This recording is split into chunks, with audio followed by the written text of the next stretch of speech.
আসসালামু আলাইকুম। আমি সাদিয়া বগুড়া থেকে বলছি।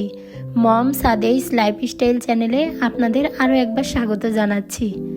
কাছে দূরে দেশ এবং দেশের বাইরে যে যেখান থেকে আমার এই ভিডিওটি দেখছেন, আশা করছি আপনারা সবাই ভালো আছেন। আমরাও সবাই ভালো আছি আলহামদুলিল্লাহ। আজকের ভিডিওটা বেডরুম থেকে শুরু করলাম। সকালে নাস্তা করে ফেলেছি অফ ক্যামেরাতেই, সেগুলো আর ভিডিও করি নাই। তো এখন বিছানাটা গুছিয়ে নিচ্ছি।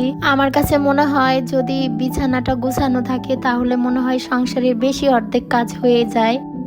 আমার সংসারে যেটাই আছে যতটুকু যা সেটা আমি একটু ছিমছামভাবে গুছিয়ে রাখতেই পছন্দ করি। আমার ঘর গোছাইতে রান্না বান্না করতে খুব ভালো লাগে। আমার কাছে মনে হয় আমি নিত্য নতুন বিছানার চাদর বিছাবো, নতুন নতুন রান্না করে প্রিয় মানুষদের সাথে খাবো। এগুলো আসলে আমার করতে ভালো লাগে। আমি মার্কেটে যদি যাই আমার নিজের জন্য কিছু কিনতে মনে চায় না, মনে হয় শুধু সংসারের জন্য কি কিনলে ভালো হবে এটা মনে হয়। আর দুইটা মেয়ে আছে, মেয়েদের জন্য। তো এখানে আমি টিভিটা একটু মুছে নিচ্ছি। আমার ছোট মেয়েটা মাদ্রাসা থেকে এসে আধা ঘন্টার মতো সে টিভি দেখে তারপরে সে 1.5 ঘন্টা ঘুমায়। তো এখানে ওয়ার্ড্রোপের ওপর মুছে নিচ্ছি। ওষুধের বক্সটার ওপরে অনেক ময়লা পড়েছে। 1 মাস আগে কিন্তু অনেক সুন্দর করে ক্লিন করেছিলাম, তারপরও কোথা থেকে যে এত ধুলাবালি আসে বুঝি না। আমার এই ভিডিওটা এখন পর্যন্ত যারা যারা দেখছেন, ভিডিওর এ পর্যন্ত এসেছেন, তো তাদের কাছে রিকোয়েস্ট করব একটা লাইক দিয়ে আমার ভিডিওটি কন্টিনিউ করবেন।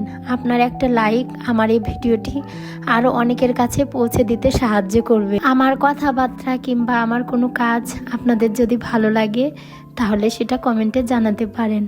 আর যদি আমার এইরকম ভিডিও, লাইফস্টাইল ভিডিও যদি আপনারা দেখতে চান তাহলে অবশ্যই আমার চ্যানেলটি সাবস্ক্রাইব করে পাশে থাকা বেল আইকনটি অন করে দেবেন। তাহলে আমি নতুন কোনো ভিডিও ছাড়লে আপনাদের কাছে নোটিফিকেশন চলে যাবে।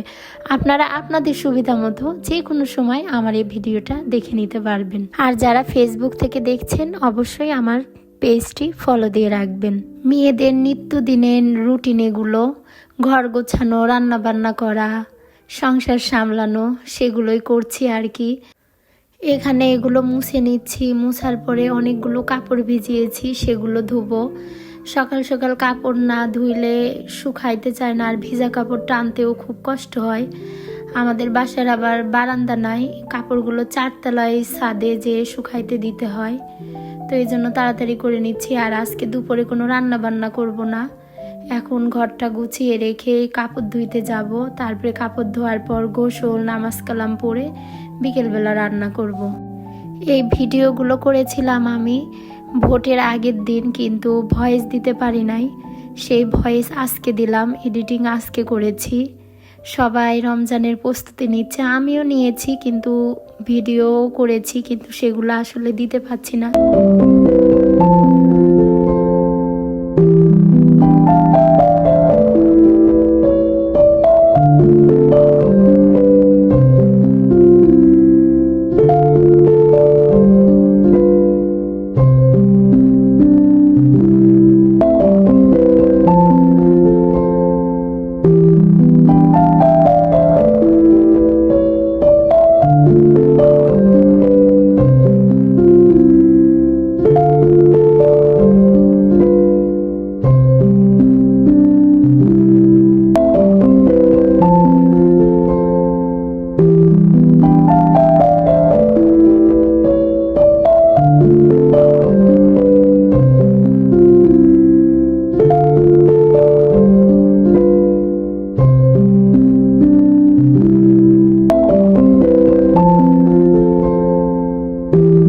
এই তো কাপড়গুলো ধুয়ে ছোট মেয়েটাকে গোসল দিয়ে তারপরে আমি গোসল দিয়ে ছাদে এসেছি কাপড় নাড়তে।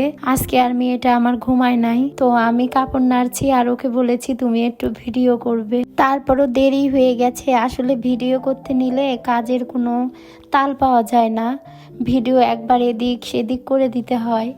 এখন প্রায় 1:30 বাজে, আমি 1:30টার দিকে কাপড় নাড়তে দিতে এসেছি। তো রোদ, অনেক সুন্দর রোদ। আর আমার আজকের কাপড়গুলো ছিল পাতলা পাতলা, শুকিয়ে যাবে ইনশাল্লাহ। তো এখানে কাপড় নেড়ে দিয়ে তারপরে আমি এটা বিকেলবেলা থেকে শুরু করেছি আবার। এখানে কিছু পালং শাক ধুয়ে নিচ্ছি। এই পালং শাক আজকে মুগ ডাল দিয়ে রান্না করব। আপনারা কেউ কখনো মুগ ডাল দিয়ে পালং শাক খেয়েছেন নাকি অবশ্যই কমেন্টে জানাবেন। তো আমি পালং শাকগুলো একটু সুন্দর করে ধুয়ে নিচ্ছি। এগুলো ছোট ছোট দেশি পালং শাক, অনেক পাতলা পাতলা, রান্না করলে অনেক মজা লাগে। আমার মেয়ে দুইটাই পালং শাক খেতে খুব পছন্দ করে। তো ওই শাকগুলো ধুয়ে নিচ্ছি ভালো করে।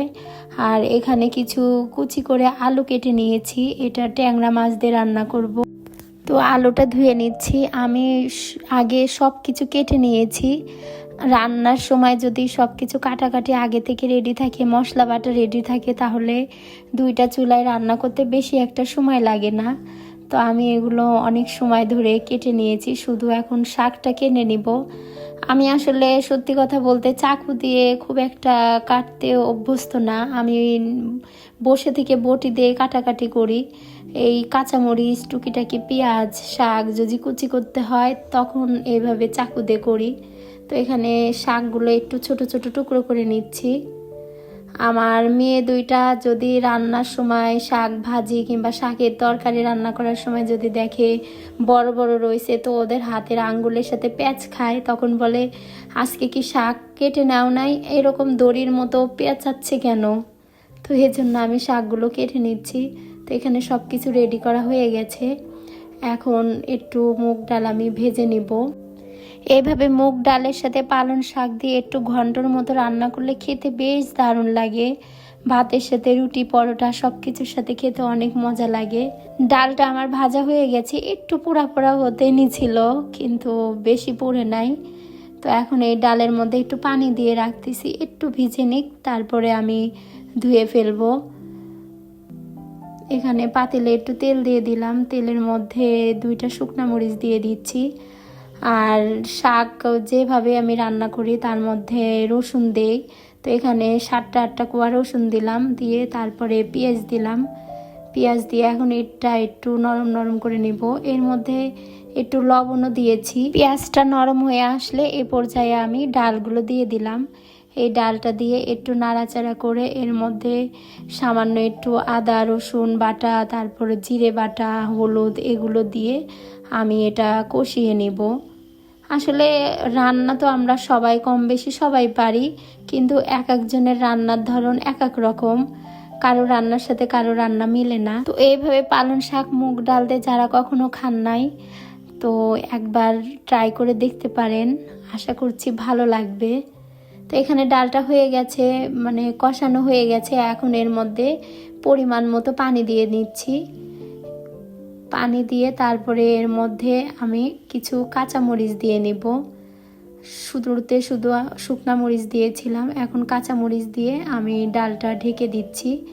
এটা হালকা আঁচে রান্না করব, হালকা আঁচে ডালটা সেদ্ধ হয়ে যাবে। তারপরে এই পাশের চুলায় আমি কড়াই বসাই দিচ্ছি, ওই ট্যাংরা মাছের চচ্চড়িটা করব। আবারও ভিডিওর এই পর্যায়ে আমি বলতে চাই, যারা যারা এখন পর্যন্ত আমার ভিডিওর এই পর্যন্ত এসেছেন, অবশ্যই আমার ভিডিওতে একটা লাইক দিবেন। লাইক দিতে কি কোনো কষ্ট হয়? একটা লাইক দিলেই তো হয়ে যায়। আমার কিছু কিছু আপু ভাইয়েরা আছে ভিডিওর দেখে ঠিকই, কিন্তু তারা লাইক দেয় না। আমি কিছু শর্ট ভিডিও ছেড়েছিলাম, সেগুলাতে ভিউ হয়েছে ঠিকই, কিন্তু কোনো লাইক কমেন্ট নাই। লাইক কমেন্টটা যদি বেশি পড়ে তাহলে আমি ভিডিও বানাতে বেশি উৎসাহ হব। তো আপনাদের কাছে এই জন্য বারবার বলছি, অবশ্যই লাইক দিয়ে ভিডিওটা দেখবেন। তো এখানে আমার পেঁয়াজটার মধ্যে আমি যা যা মশলা লাগে সেটা দিয়ে তারপরে কাঁচামরিচ দিয়ে এটা আবার একটু কষিয়ে নিচ্ছি।